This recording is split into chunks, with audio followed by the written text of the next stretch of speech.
Hi అండి. Night కూడా ఇక్కడ కళ్యాణం జరిగింది కదా అండి.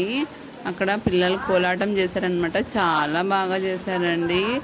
చూస్తుంటేనే అలానే చూడాలనిపించింది. అంత బాగా చేశారు అమ్మాయిలందరూ.